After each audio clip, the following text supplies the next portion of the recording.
Hello and welcome to another Mario Party 3 minigame review. Today's minigame is the free-for-all chip shot challenge, and no, it's not about potato chips. I wish.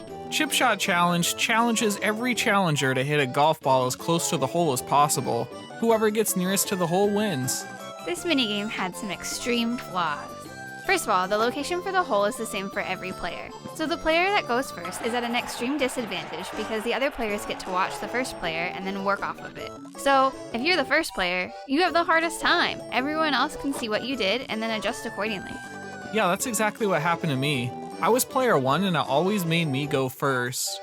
I think it would have been a lot more fair to just randomize the location of the hole for every player. It already changes the location every time you play this minigame, so I'm not sure why they couldn't just do it for everyone. That way you couldn't just see what the first player did and then correct your shot from there. Yeah, definitely. I mean, on the other side of that is I learned from what you did and I was able to do better most of the time. Although, that's not very fair. Another flaw in this minigame is there's not a real indication of how far you're going to hit it. Yeah, there's some sort of meter bar kind of giving you direction on where you're going, but it doesn't really show how far it'll go. Yeah, that was another issue that I had, especially as a first player. It does change color the further the ball is going to go, but you don't really have any way to know where you're starting from.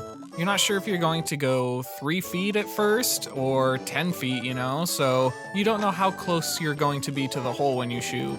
Yeah, I think it needed that. This minigame wasn't horrible to play, but there were just some flaws in it that made it not as fun as it could be. Yeah, that's really the biggest issue with this one. If they had fixed the flaws and randomized the whole location for every player and given you some indication of how far you were going to hit the ball, that would be one thing. But even then, it would only make this a 3-star minigame. Hitting a golf ball one time and trying to get close to the hole is fun, but it's not really that exciting. But add into that the flaws such as the first player being at an extreme disadvantage and not knowing how far your ball is going to go, this one gets bumped down to 2 stars. I think I would have liked it more if it was about potato chips. Well, that's all we've got for today. If you enjoyed this video, please like, subscribe, and hit the bell. Next up, we'll be reviewing Coconut Conch. Sounds like Mario's taking a trip to Hawaii. Hope to see you then.